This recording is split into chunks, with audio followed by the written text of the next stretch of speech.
काय आहे गणेश की खूप लोकांकडे खूप साऱ्या कॉन्सेप्ट आहेत, मार्केट पण ओपन अप होतं आहे, ग्रो करते मार्केट. तुमचं साधारणपणे आत्ता 3-4 वर्षातला ट्रॅक रेकॉर्ड काय सांगतो? किती टक्क्यांनी कंपनी वाढते तुमची? कंपनी खूप फास्ट ग्रो होते.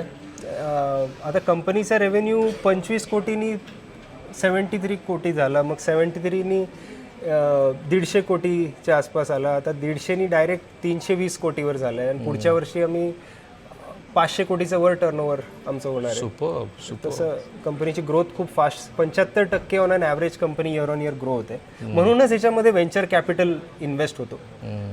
तर FDI जो आम्ही एवढा अट्रॅक्ट करतोय त्यातनं हजारो लोकांना जॉब भेटते आणि खूप हाय क्वालिटी जॉब्स आहे. याच्यातले बरेचसे जॉब्स या ऑफिसमध्ये, हा ऑफिस अमरटेक पार्कमध्ये म्हणजे आणि खूप स्पेस्ड आउट ऑफिस आहे. प्रत्येक सीटचा खर्च without even the employee 15,000 per month आहे. तर हा एम्प्लॉईजचा मग डेफिनेटली सॅलरीज हाय आहे. तर हाय क्वालिटी एम्प्लॉयमेंट आम्ही जनरेट करतो. इथे बरेचसे 25-30 वर्षांचे मुलं आहेत ज्यांचे 2-3 लाख रुपयाच्या वर मंथली सॅलरीज आहेत. इतका सिटी डझन्स ऑफ देम.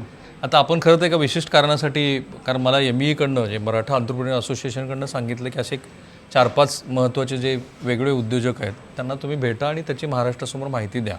तो तर आमच्या सिरीजचा एक भागच आहे.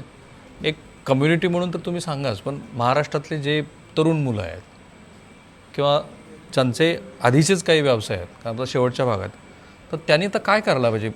बाजारपेठेचं नेमकं आकलन कसं केलं पाहिजे आणि व्यवसायाची वृद्धी करायची किंवा कॉन्सेप्टच आहे तुमच्याकडे, तर ह्या 4-10 गोष्टी आहेत की ज्या तुम्हाला करायला पाहिजे.